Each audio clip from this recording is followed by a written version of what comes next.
listen to fall to the floor. Welcome back to another pen talk.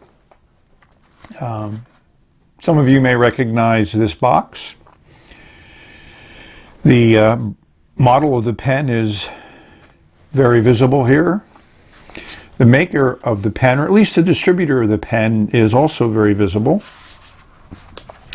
Nicely designed box.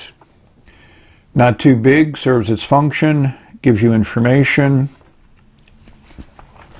And there we see the manufacturer of the pen.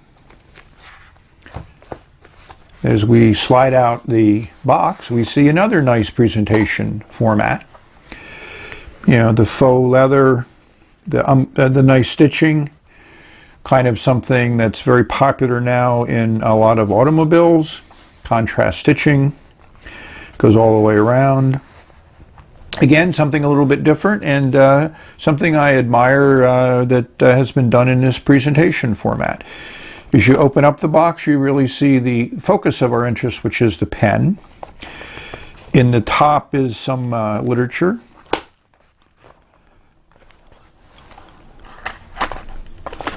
And what's nice is, you know, it's a repeated theme here.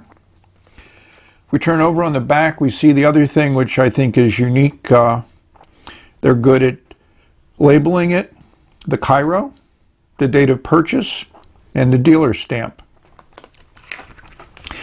Some information on the pen. You know, following into some of the things that MarteModena has done with Delta and Delta has done. You know, it publicizes the Bach nib, has some link to who are you, and your basic warranty, which is a 2-year warranty, basically talking about manufacturing defects. So I think that's all very well done. And as we extract the pen, there's no tray underneath here. You know, nice faux, well, not faux velvet, but velvety type of interior. No labeling on the box at all. This is a generic. You know, one might say it would have been nice for them to put some type of labeling on it, but I think it's a generic box. And the pen is in, you know, this nice kind of substantial plastic sleeve. And as we slide it out, we're greeted by the pen. And hopefully this is Chatoyancy, and the patterns in this resin are coming through well. I have a nice winter sun coming in. So I got this pen at auction, so I got it for a great price. We'll show you that.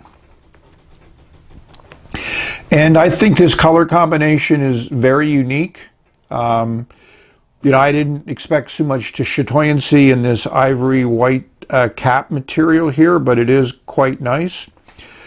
We have the MarteModena in the top of the cap, a little metal emblem. Again, a nice touch, something that just gives it a little bit of distinction. And maybe you can notice, I don't know whether it's as visible here in the camera, but it is slightly off-center. Fig Boot would be, you know, not happy with that. The clip is just a classic design, but again, it's labeled with MarteModena. Very strong clip. It's not going to have any problems with functionality. And I, you know, appreciate this little motif at the bottom of the cap. I mean, cap bands are very popular. They also provide some structural integrity, but here it's just a design element and it works well. But the real beauty is this blue special resin here. This is all hand turned, and it just is great. A lot of depth there. You know, it has that grain character where the Chatoyancy is very evident in one angle, then 90 degrees from there it's not so evident, and then another 90 degrees it comes out again. And the other thing I did not expect is the Chatoyancy in kind of this off-color beige, or whatever you'd want to call it, material that's here in the blind cap. And it is a blind cap. Those of you familiar with the model know that this unscrews, and you can use the captured converter through this little lever here. And what they've done, which is what Delta did in some of their Federico models, is there's an ink window. So that makes this captured converter more functional. So you can see the ink flow without having to remove the converter. And the section material matches the material at the cap and also has a chatoyancy to it and some translucency to it. Just a nice combination, and a very simple Bach nib here, but it's nice that it has the MarteModena trademark in it, a classic Bach feed. And as we take a look at the functionality, we'll take off the blind cap. We'll turn the piston knob in a clockwise direction, completely retracting it, and then counterclockwise, we'll drop the piston, as you can see that coming into view in the ink window. So I like that. And speaking of attention to detail, the chatoyancy seems to follow through from the barrel here through the clear section and be complemented in the threading section. I mean, I find that just amazing. I can't imagine the amount of attention to detail. As you can see, that chatoyancy comes up here in the thread area as though this was one piece of resin without that insert there, the clear insert, which is obviously put in afterwards. So they machined this as probably one piece, cut it, inserted the ink window, and then made certain it was assembled to continue on with the pattern. And that's just, to me, an amazing amount of detail. This is just a great resin, great color combination. The pen has a nice size in the hand. As other reviewers have said, this is not a small pen, but I wouldn't call it a large one either. I say it's medium sized. It does post well and very, very securely. Got to line up that clip with the nib. Got to be careful that we have symmetry. And as you can see, posted, it fits well. It's a light pen. I'm just very happy with it, and the price I got in the auction was substantially less than the retail price on it. This comes in many forms. I haven't really been able to get on the website and see all of them, but if I can, I'll add those to the video so you can look at those. It's basically sold by MarteModena, and they're also pretty much available on eBay. One of the features of this pen, which may not be something people like or can get used to, is the amount of turns it takes to remove the cap. So there's one, there's two, there's three. So that's 3 full turns. I have to admit, when I'm using this pen on a daily basis, I'm not used to that. I expect the cap to come off in about 1 turn or maybe 1.5, but 3 is the most I think I've ever had on a pen.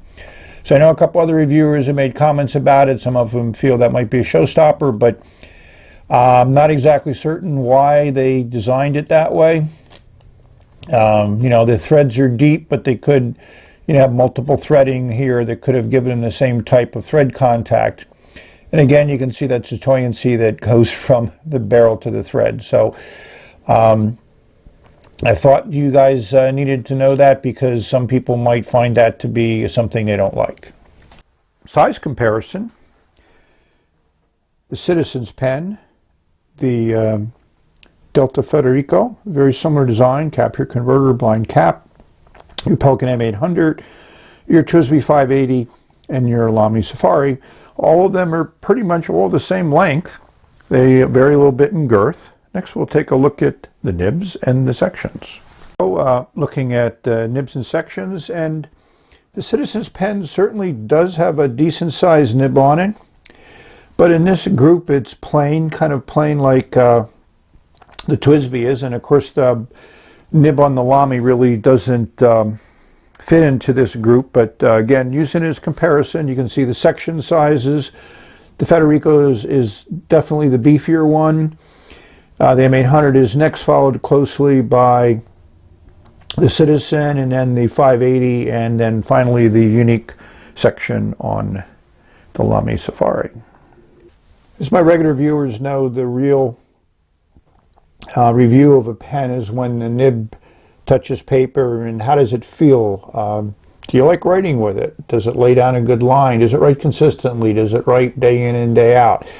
Is it something you enjoy picking up when you need to put some thoughts to paper? So they've been really advertising the Bach nibs that they're using, both for the steel and the gold. So this is my first kind of look at this new nib that they're doing. And don't mind the hard start. This pen has been uncapped for many minutes, so I don't think that's at all unusual when that happens. As with all of my deltas, this lays down a wet patch of ink. Originally I put in a Navajo turquoise, a noodler's ink, because I thought it would be a good color to put in this pen, and the pen and nib and feed did not like the noodler's ink. It was a dry writer. It didn't feel well on the paper. I also smoothed this nib a little bit, nothing that I consider out of the ordinary, just to make it feel as I like to write, and it is very smooth. That is one thing that it does do. There's no character, this nib. There's no line variation. I mean, it just kind of, I hate to say this, but mediocre on the paper. It does what it's supposed to do. It writes consistently. It feels fine in the hand. The section shape and design and size is actually quite nice. And they do advertise that as one of the values of this pen is how it's balanced and right, and it's light. So I think my tastes may be tainted by the stuff that I've done with my vintage, because this is not vintage. I would call this a standard modern steel nib. I mean, it's good, but, you know, it's not going to blow your socks off. It's not going to make you jump for joy. But if you want a consistent daily, everyday writer that doesn't require a lot of input from the writer, then this pen will work well. And I do think it looks nice in the hand. You know, that resin is unique. It's very nicely done. I don't know whether I'm going to ever fall in love with this actual color combination, but I'm glad I added it to my collection. I probably would not want to get another one of these. So thank you for watching. Hopefully you've enjoyed this. This is a pen that's available now in a couple different distribution methods. So if you enjoy it and you're interested in it, give it a shot. So may you have many writing experiences. May they be many. May they be pleasurable. Enjoy, explore, take what life gives you. Bye.